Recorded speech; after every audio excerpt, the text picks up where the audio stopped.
You knew supper was ready when the smoke from the fatback hit the screen door.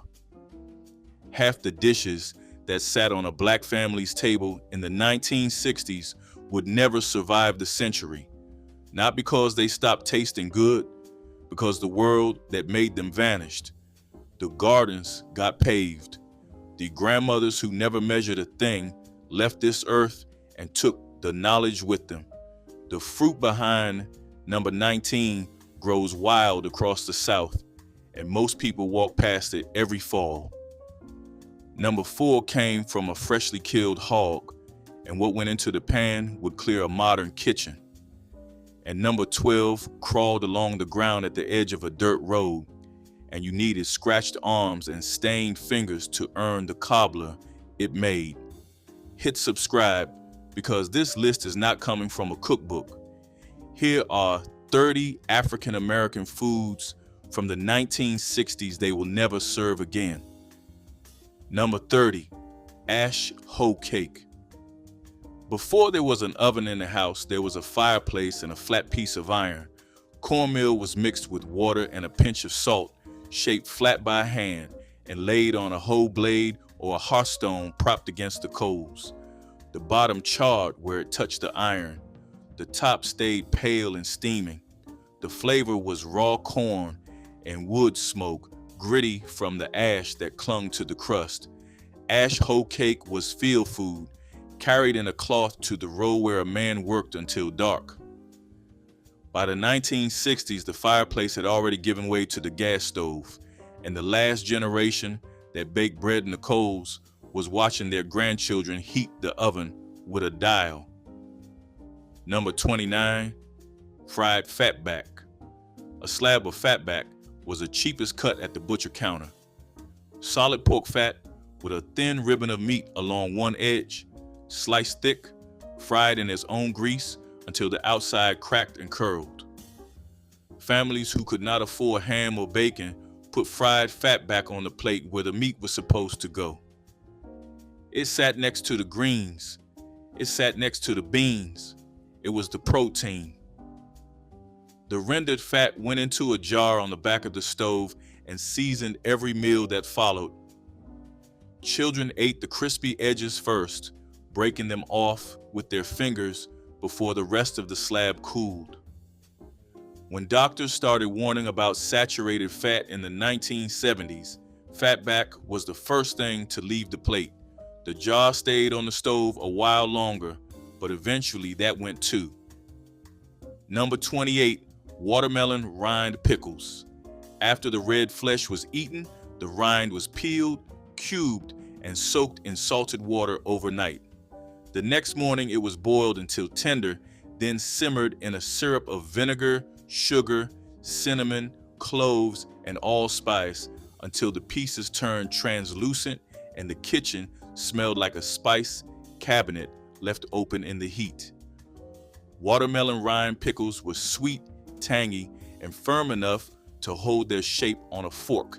They were canned in glass jars and lined up on the pantry shelf alongside green tomato relish and pickled beets.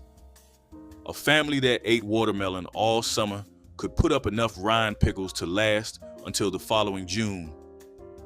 The work was slow and the jars were heavy, but throwing away the rind felt like throwing away food. When watermelon became something bought pre-cut in plastic containers at the grocery store, the rind never made it home. Number 27, opossum and sweet potatoes. The animal was caught, cleaned, and soaked in salted water to pull out the gamey taste. It was parboiled, then laid in a roasting pan surrounded by quartered sweet potatoes and baked low and slow until the meat fell from the bone and the sweet potatoes collapsed into the drippings. The fat from the opossum basted everything in the pan without a single spoonful of added grease.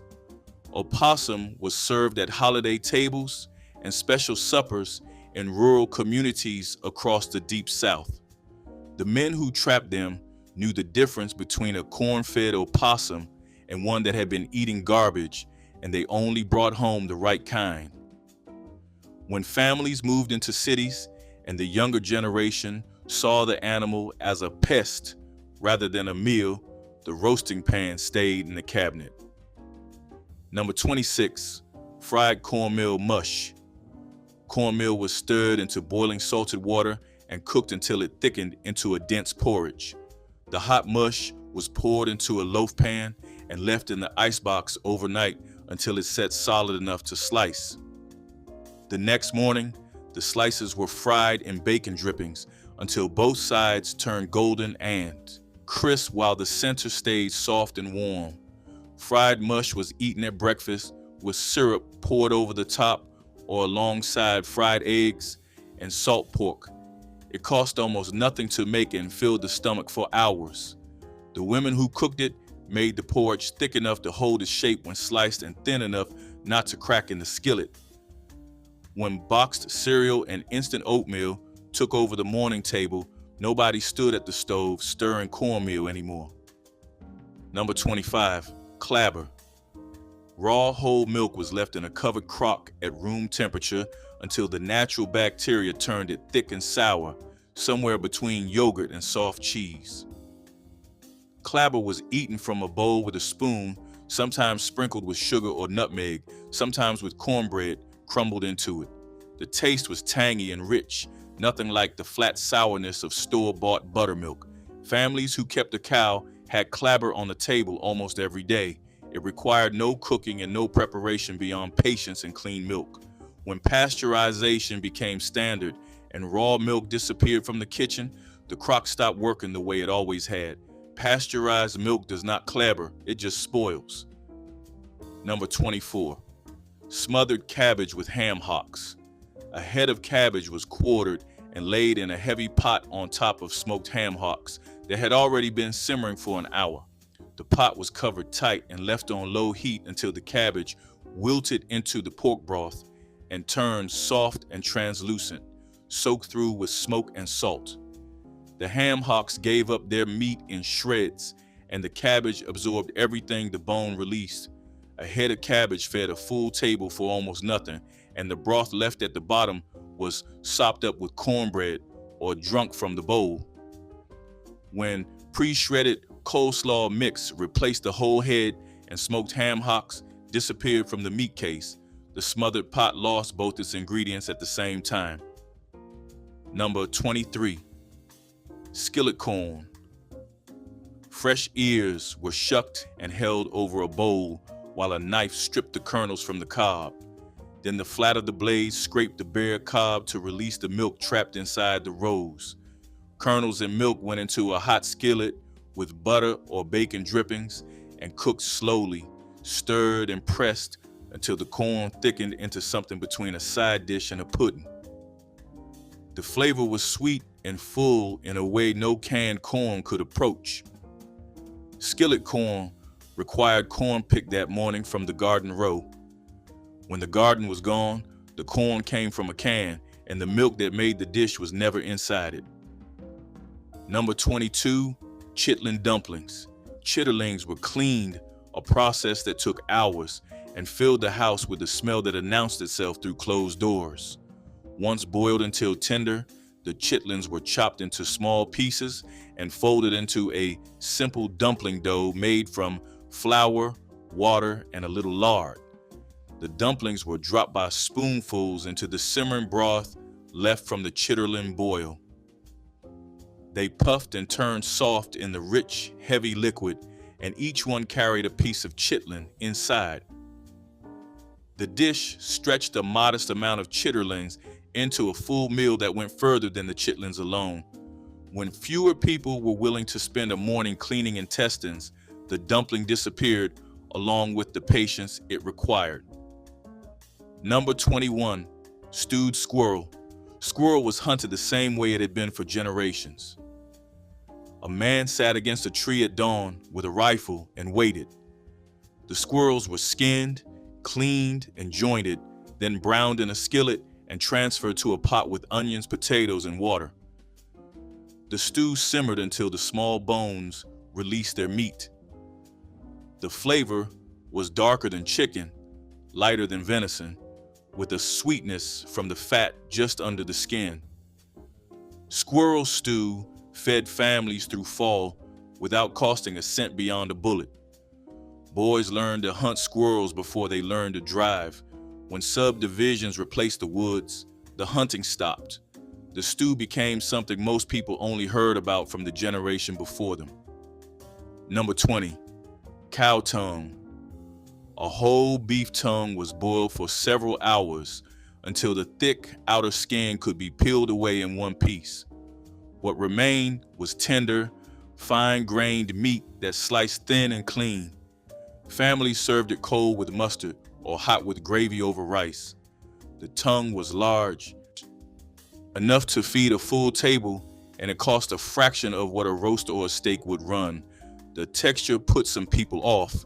It looked exactly like what it was, but for families who grew up eating it, tongue was a luxury that happened to be priced like scraps. When younger cooks stopped buying unfamiliar cuts, cow tongue quietly disappeared from black dinner tables. Every item on this list so far came from the same place. Not a restaurant, not a cookbook. The whole cake was baked in fireplace ashes. The rabbit brains were fried the morning after the hunt. The blackberry acid steeped in a pantry crock. In the 1960s, a black family's kitchen was connected to the land in a way that no modern food system replicates. The garden was not a hobby. The tree line, the hog pen, the creek bottom where the berries grew wild, these were the aisles of a grocery store that charged nothing and required everything. What it required was knowledge. Which roots made tea, which greens were safe to pick, which cuts needed soaking. That knowledge lived in the hands of the people who worked the land.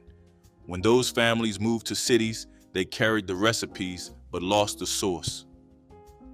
Number 19, Scuppernong hull pie.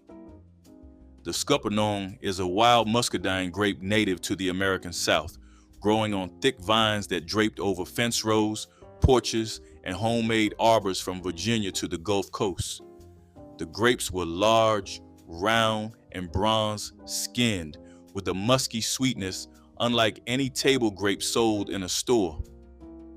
They ripened in late summer, and the scent of a loaded arbor could reach the road.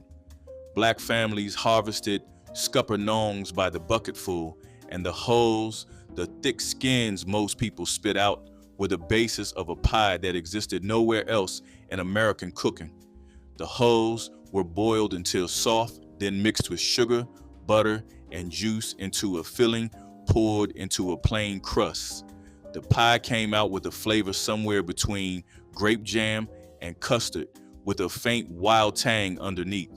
Every family with a scuppernong arbor made the pie, and every version tasted different depending on ripeness and sugar. The arbors themselves were landmarks. Children played under them. Families who moved away came back in September to pick, and the pie was baked that same afternoon. When families left the rural South, they left the vines behind.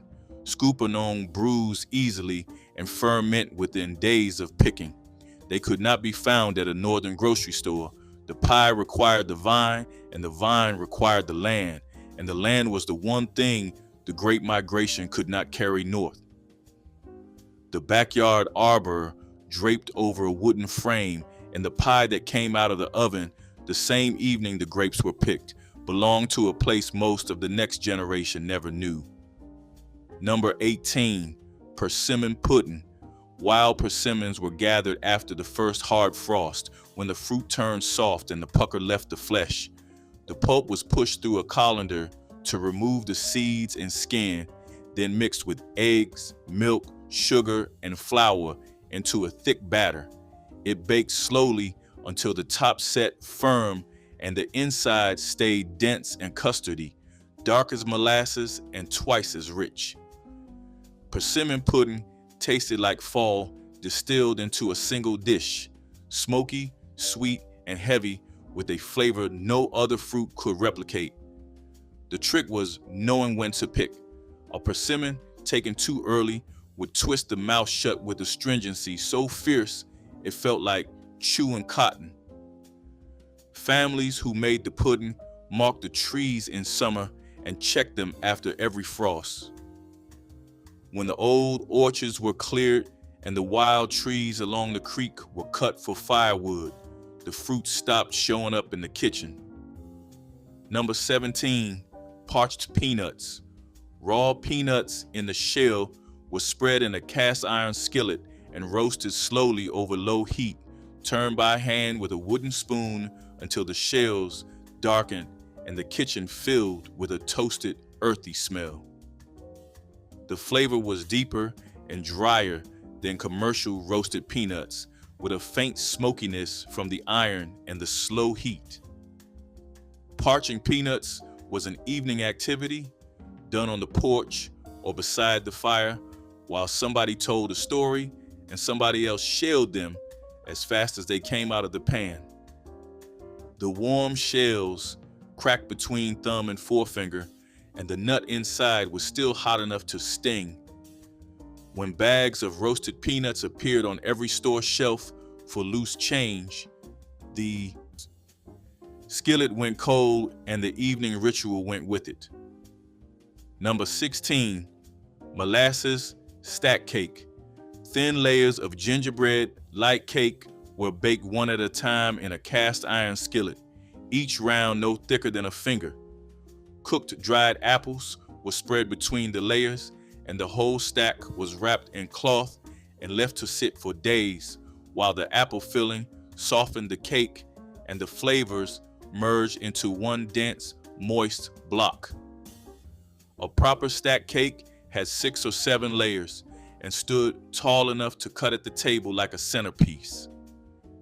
The cake was sweetened with sorghum molasses, not white sugar, which gave it a dark, earthy sweetness and a color close to brown bread. Stack cakes appeared at church homecomings and family reunions, and sometimes each guest brought a layer. When white sugar became cheap and boxed cake mix arrived on the shelf, nobody waited 3 days for a cake to cure anymore. Number 15, raccoon stew. Raccoons were trapped in the fall and winter when the meat was fattest. The animal was skinned, cleaned, and soaked in salt water for a day or two to pull out the strong, gamey flavor. Then it was parboiled, jointed, and stewed with root vegetables and onions for hours until the dark meat turned tender. Raccoon was fattier than rabbit and carried a heavier flavor that required the long soak and the slow cook to mellow. Raccoon hunting was a social event with dogs and lanterns and groups of men walking the creek bottoms after dark. When rural land turned into subdivisions and hunting regulations tightened, the raccoon went from the stew pot to the trash can at the edge of a suburban driveway. Number 14, potlikker as a full meal. The liquid left in the pot after greens were boiled down with a ham hock or a piece of salt pork was not thrown out. It was the meal. Potlikker was ladled into bowls and eaten with cornbread, torn into pieces and dropped straight in, soaking up the broth until the bread dissolved and the bowl became a thick, smoky soup. The liquid was dark green, almost black, rich with the fat rendered from the pork and loaded with the vitamins that cooked out of the collards or turnip greens during the long simmer. In households where money was tight, the greens were the side dish and the potlikker was the main course. A single pot of greens, cooked with 1 ham hock, produced enough liquor to feed a family twice. The first night was greens and cornbread. The second night was potlikker and cornbread. The children who grew up eating it did not think of it as poor food. They thought of it as what the kitchen smelled like when the pot had been going since morning and the house was warm and the bread was ready. Older women measured the quality of a cook by the color and taste of her potlikker more than by any other dish. A thin, pale liquor meant the greens were not cooked long enough or the pork was skimped on. A deep, dark, salty broth that coated the back of a spoon meant the cook knew what she was doing. When the next generation started buying canned greens and microwaving them in minutes, the long simmered broth that carried a household through a second dinner vanished from the table. The cornbread still got made, but the bowl it was meant to be dropped into was gone. Here is the uncomfortable truth about this list. Nearly every food that disappeared from the black table was not replaced by something better. It was replaced by something faster. Bagged peanuts instead of a skillet parched over slow heat. Frozen greens microwaved in a plastic tray instead of greens simmered half a day. The trade was always the same. Time for convenience, knowledge for a label, a living kitchen for a shelf-stable product. The women who made these foods were not following recipes. They were running systems. A system for using every part of the animal, a system for turning the cheapest raw materials into meals that held a family together through winter.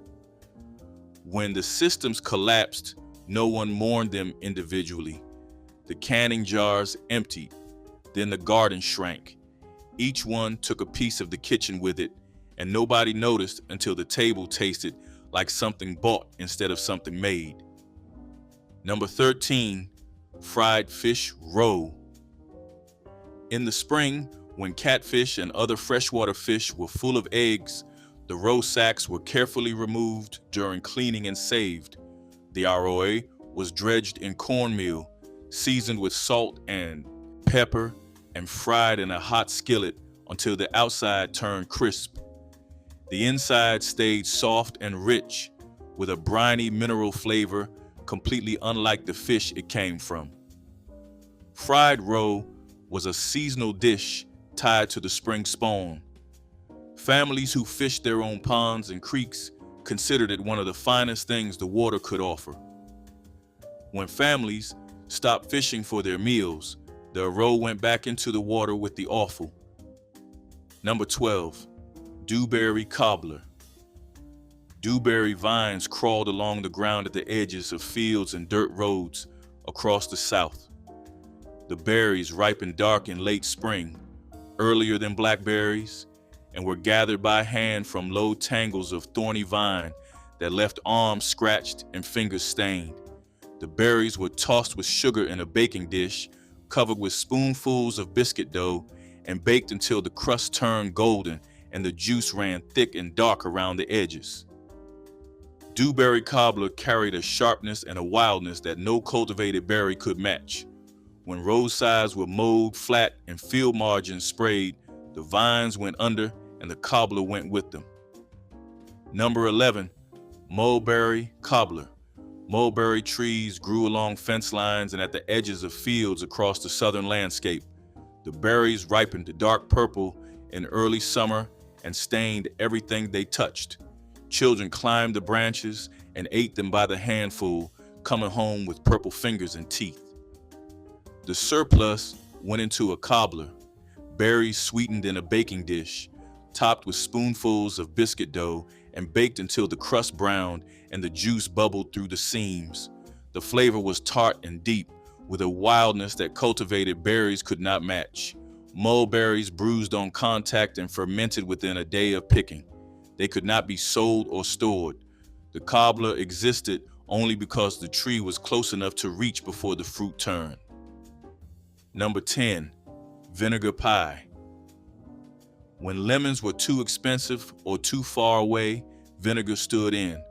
A filling of eggs, sugar, butter, flour, and a splash of apple cider vinegar was mixed together and poured into a pie shell, then baked until the top set and the center still trembled. The vinegar gave the pie a bright, sharp tang that cut through the sweetness the same way lemon would, without the cost. Vinegar pie was a desperation dessert that tasted better than it had any right to.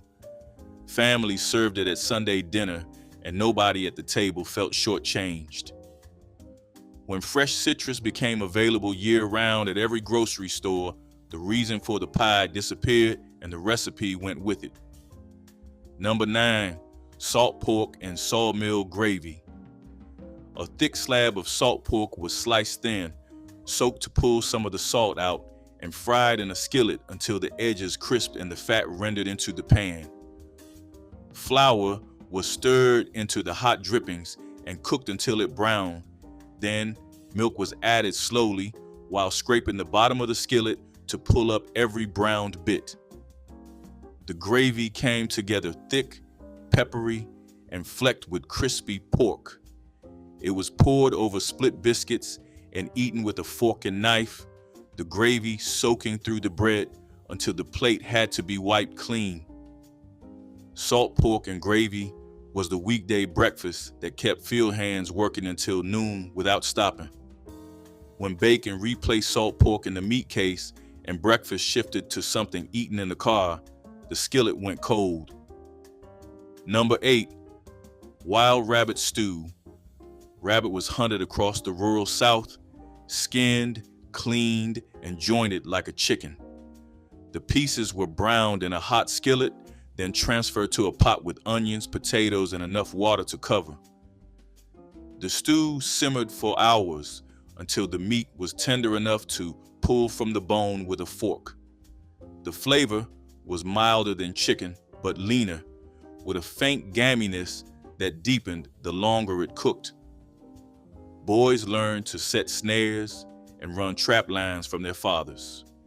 As rural land was sold and families moved to cities, rabbit stew went from an ordinary weeknight meal to a fading memory passed between generations in words alone. Number 7, pear preserves.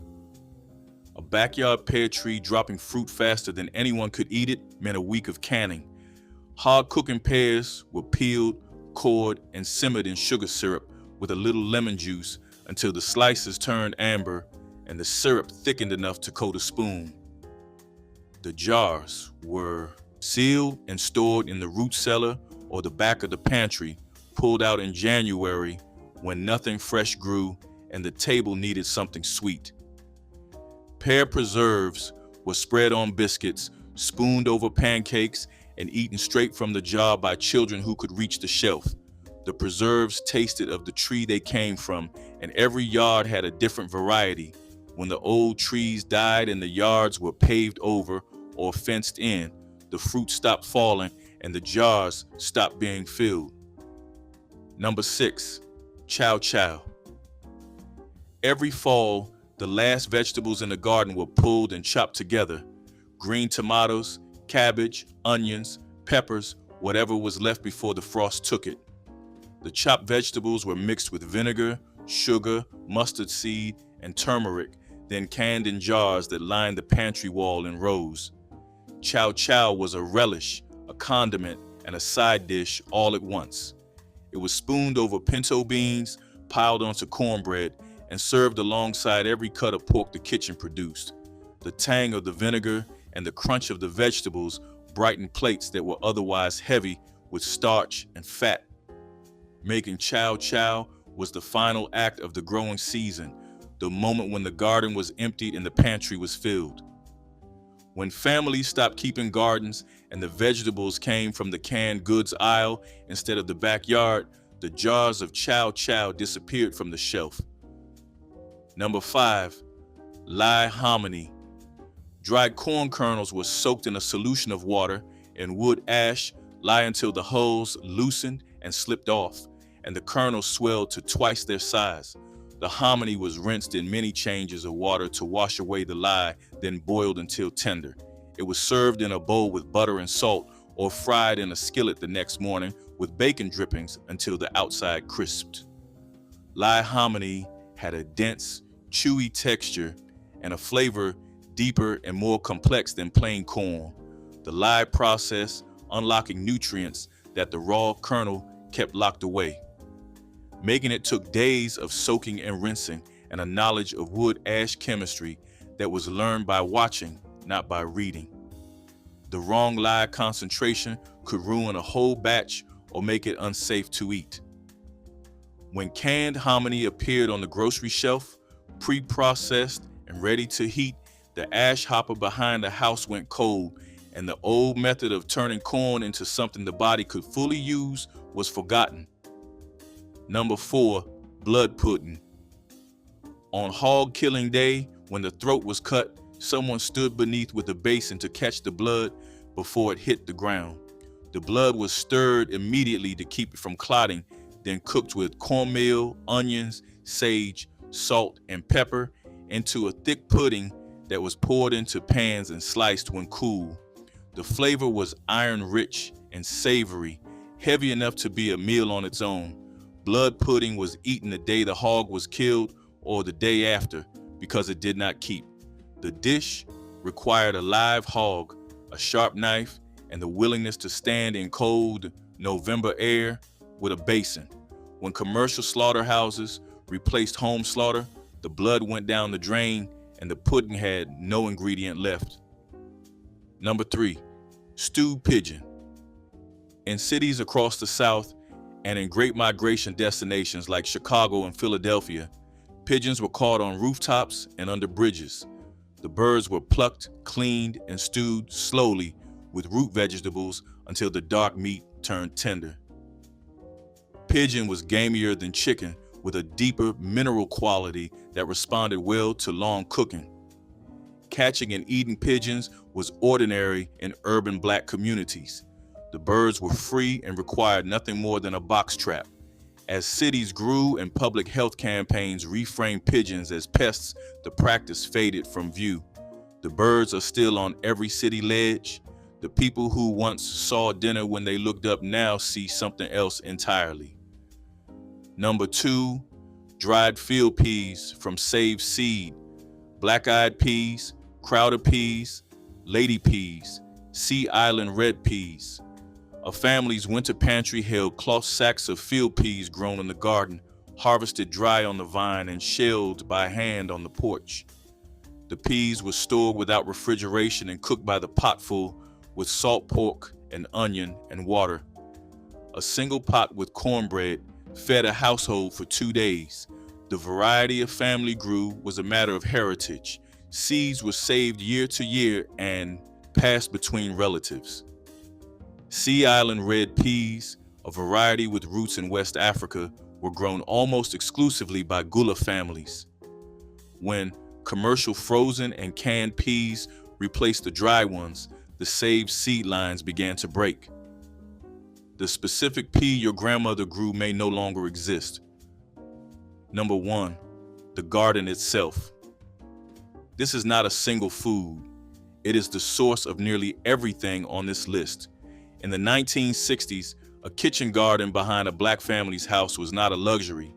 It was infrastructure. Tomatoes, corn, okra, field peas, peppers, greens, sweet potatoes, and herbs grew in rows that a woman tended before and after work. The garden fed the kitchen fed the table held the family in place. When the land was sold or paved or left behind in the move north, the garden was the first thing lost. No single recipe died with it, the entire system did. Every food on this list traces back to a patch of dirt that someone worked with their hands. Number 27, Italian sausage with grilled peppers and onions. The links came from the butcher counter or the Italian grocery if your neighborhood had one. Sweet or hot, depending on the family and who was doing the shopping. They went straight on the grate, no foil, and you turned them slowly until the casing split and the fat hit the coals with a hiss that made everybody look over. Sliced bell peppers and thick onion wedges cooked right alongside them on the hottest part of the grate. Everything came off at the same time, piled onto a hoagie roll or eaten straight off the plate with a fork. The Italian and the Polish families brought this to every block party, and within a couple years, the rest of the street started making it too. The smell alone was enough to pull people across the yard. Number 17. Macaroni and tomato bake. Elbow macaroni, canned tomatoes, butter, sugar, salt, and sometimes a handful of shredded cheese on top. You boiled the macaroni, drained it, mixed it with the tomatoes, added a spoonful of sugar to cut the acid, and baked it in a buttered dish until the edges went crusty and the top turned a shade of red that no restaurant could replicate. This was Depression food that survived into the 1960s because it cost almost nothing and tasted better than it had any right to. The sugar was the secret. It smoothed the sharp edge of the canned tomatoes and turned the whole dish into something that tasted almost sweet, almost savory, and entirely its own thing. Church cookbooks across the Ohio Valley printed some version of it, and every family swore theirs was the right one. Number 23, baked beans with brown sugar and bacon. Canned pork and beans, usually Van Camp's, poured into a deep baking dish. Then brown sugar, yellow mustard, ketchup, and a splash of Worcestershire stirred in until the color deepened. Strips of raw bacon laid flat across the top. The dish baked at 350 degrees for a full hour, and it came to the cookout in the same pan with a serving spoon stuck right in it. The bacon rendered down into the sauce. The brown sugar turned to caramel at the edges, and the beans thickened into something you could pile on a plate without them running all over the place. Every neighborhood had one person who made these better than everybody else, and that person was expected to bring them to every gathering without exception. Number 19. Pork chop and rice bake. You laid 4 bone-in pork chops flat in a greased baking dish and scattered a cup of uncooked long-grain rice around them, sliced an onion into thick rings, and draped them right over the chops. Then you poured a can of beef consomme mixed with a can of water over everything, sealed it tight with foil, and let it bake at 350 for an hour and a half. The rice drank up the consomme and the pork drippings together, going soft and deeply savory without a single stir. The chops came out so tender they fell apart into the bed of rice below. Consomme was the quiet trick here. It gave the rice a richness that plain water or chicken broth never could. Some women tossed a sliced green pepper on top for color or shook garlic powder into the liquid before sealing the foil, but the plain version needed nothing added. 5 minutes of actual work before the oven handled the rest, and the kitchen smelled like Sunday dinner on a Tuesday. Number 25. Foil-wrapped potatoes buried in the coals. A russet potato, poked a few times with a fork, rubbed with butter or bacon grease, and wrapped tight in a double layer of aluminum foil. You pushed it into the hot coals at the edge of the grill and left it alone for 45 minutes. When you pulled it out with tongs and peeled back the foil, the skin was charred in spots and the inside was soft and steaming white. Butter, sour cream, and salt were the standard toppings. Some people crumbled bacon on top. Kids loved these because it felt like cooking something secret inside the fire. Every father had his own theory about how long they took, and not one of them ever bothered with a timer. The cookout was never about one dish. It was about the table. A folding table with legs that never sat even, set up on the grass or the driveway, covered with a plastic cloth that blew up at the corners every time the breeze caught it. Somebody put a can on each corner to hold it down. The table told you who lived on that street.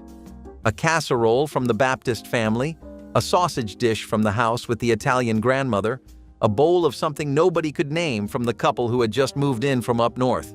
Nobody planned it. You put out what you had, and between all of it, there was always enough. That was the whole system. Number 22. Hamburger stroganoff bake. Real beef stroganoff called for tenderloin and sour cream and careful timing. This was not that. This was ground beef browned with onions, mixed with egg noodles and a can of cream of mushroom soup, with a dollop of sour cream stirred in at the end. You poured it into a baking dish, maybe scattered some French fried onions on top, and put it in the oven just long enough to heat through and let the edges crisp. The sour cream kept the noodles from drying out. The mushroom soup did most of the seasoning. It was a weeknight answer to a dish that restaurants charged real money for, and nobody at the table knew the difference or cared. You could make it in the time it took Walter Cronkite to finish the evening news. Number 26. Marinated flank steak sliced thin against the grain. Flank was cheap in the 1960s. Butchers treated it as a tough cut, which meant nobody paid much for it, and that is exactly why families feeding 6 kids on one paycheck kept coming back for it. The marinade was soy sauce, garlic, a little Worcestershire, and oil. Some cooks added brown sugar for a glaze. You let it sit in the refrigerator overnight, then grilled it fast over high heat, 3 or 4 minutes aside and no more. The whole secret was in the slicing. Cut with the grain, and it chewed like shoe leather. Cut against it, and it fell apart on the plate. The slices fanned across a wooden cutting board set in the middle of the table, and they were gone before the second round of anything else. Number 18. Tamale pie casserole. A layer of seasoned ground beef with chili powder, cumin, and diced onion went into the bottom of the dish. Canned corn, sliced black olives, and a pour of enchilada sauce over the top. Then you spread cornbread batter across the surface and baked the whole thing at 375 until the cornbread puffed up golden and the filling bubbled underneath. The cornbread crust soaked up the spiced juices from below and turned into something between bread and pudding. This was Tex-Mex before anyone called it that. Military wives who had been stationed in the Southwest brought it back to bases in the Midwest and the East Coast, and from there it jumped into PTA cookbooks and church recipe boxes. Some versions used a bottom layer of cornbread too, making a double crust that held together like a pie when you sliced it. The woman who brought this to a covered dish supper never had to bring the recipe on a card because everyone already knew it by heart. Number 22. Creamy coleslaw with celery seed. A head of green cabbage shredded on a box grater, mixed with grated carrot and dressed with mayonnaise, a little sugar, white vinegar, and celery seed. The celery seed was what separated the real slaw from the watery store-bought kind you got in a plastic tub. Without it, you just had dressed cabbage. The whole bowl needed at least an hour in the refrigerator before serving, so the sugar dissolved and the shreds softened just enough to lose their raw bite. It went next to the ribs, next to the hot dogs, next to anything that came off the grill. One dish that appeared on every single plate. Nobody deliberately went back for seconds, but the bowl was always scraped clean by the time the sun dropped. Number 20. King Ranch chicken casserole. This one came out of Texas and spread across the South like a brush fire. Torn corn tortillas layered with shredded chicken, a mixture of cream of mushroom and cream of chicken soup, canned tomatoes with green chiles, and a heavy layer of shredded cheddar. The tortillas soaked up the liquid and turned soft, almost like a savory bread pudding. Nobody agrees on where the name came from, whether it had any real connection to the King Ranch or just sounded like something grand. Either way, it became a potluck staple. You could assemble it the night before, keep it in the refrigerator, and slide it into the oven an hour before guests arrived. The chilies gave it just enough heat to keep it interesting without scaring anyone away. Number 24. Chicken kebabs with canned pineapple chunks. Boneless chicken cut into cubes, soaked in a mixture of soy sauce, pineapple juice straight from the can, and garlic powder, then threaded onto metal skewers with pineapple chunks and squares of green pepper in between. The sugar in the juice caramelized on the grill and gave the chicken a sticky glaze you could not get any other way. Wooden skewers caught fire on the grill. Everybody learned that exactly once before switching to metal. The Hawaiian craze hit American home cooking hard in the late 1950s, and by the mid-1960s, these showed up at cookouts from California to Connecticut. They looked harder to make than they were, which gave whoever brought them a little extra credit at the table. Number 16. Ham and noodle casserole. Leftover ham was the starting point, and every housewife in the 1960s had leftover ham. You cubed it, tossed it with cooked egg noodles, stirred in a can of cream of celery soup thinned with a splash of milk, and folded in a handful of frozen peas. Poured it into a casserole dish, crushed a fistful of saltine crackers over the top with a pat of melted butter, and baked it at 350 until the cracker crust went crisp and the filling set. The cream of celery was the detail that separated this from every other ham casserole on the block. It had a lighter, almost herbal taste compared to the cream of mushroom that went into everything else. This was the dish that appeared on Monday night after a Sunday ham, and again on Wednesday if the ham held out. Nobody called it elegant, they called it handled. Number 30. Lipton onion dip with ridged potato chips. 1 packet of Lipton onion soup mix stirred into a pint of sour cream. That was the whole recipe. You could find it printed right on the side of the box, and by 1958 half, the country had memorized it. The ridged chips were important. Flat chips broke.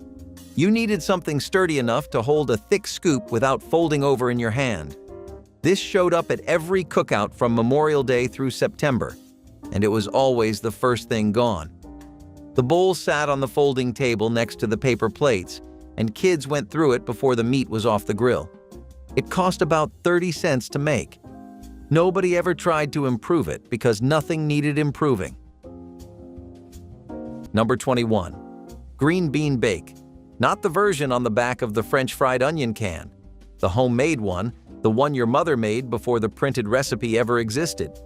She used canned green beans, drained and rinsed, a can of cream of mushroom soup, a splash of milk, and whatever she had on hand for the top. Sometimes it was crushed saltines. Sometimes it was breadcrumbs toasted in butter. The French fried onions came later, when Durkee started printing the recipe on the packaging. But the casserole itself predates the marketing. Women were stretching a can of green beans into a side dish long before anyone told them how. Thanksgiving claimed it eventually, but in the 1960s this showed up on regular weeknight tables alongside meatloaf or pork chops. Number 21. Yellow mustard potato salad. Not the fancy kind with fresh herbs and red potatoes cut into perfect cubes. The yellow kind. Boiled potatoes broken into rough chunks, mixed with mayonnaise, bright yellow mustard, chopped hard-boiled eggs, sweet pickle relish, diced celery, and enough salt and pepper to taste from across the table. Some families added raw onion. Others considered onion in potato salad a serious offense. The mustard turned the whole bowl a pale golden color that told you exactly what you were eating before you ever picked up a spoon. Every family on the block believed theirs was the definitive version.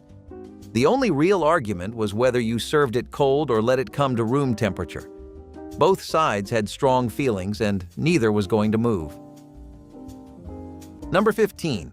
Turkey divan. Broccoli spears laid flat across the bottom of a buttered dish, sliced leftover turkey fanned over the top, and a sauce made from cream of chicken soup, mayonnaise, a squeeze of lemon juice, and a sprinkle of curry powder poured over everything. You topped it with sharp cheddar and a scattering of breadcrumbs, then baked it until the cheese melted into the sauce and the breadcrumbs browned. The original came from a hotel restaurant in New York, but by the mid-1960s it belonged to every woman who had a Thanksgiving turkey carcass and 2 days of leftovers to deal with. The curry powder was barely there, just enough to give the sauce a warmth you could not name. Some women swapped the turkey for chicken and made it year-round. The broccoli held its color under the blanket of cheese and sauce, and the whole thing came out of the oven looking like something from a magazine even though it took 15 minutes to put together. 30 foods that carried a family from sunup to winter and never asked for credit. Ash hoe cake from the fireplace coals, crackling bread from the lard pot, pig ear sandwiches from a Friday night counter. If you grew up eating any of these 30 foods, drop the one your family made best in the comments. And if someone in your life still tends a garden, a cast iron skillet, or a pot of field peas from saved seed, share this with them. They are holding what is left of that kitchen.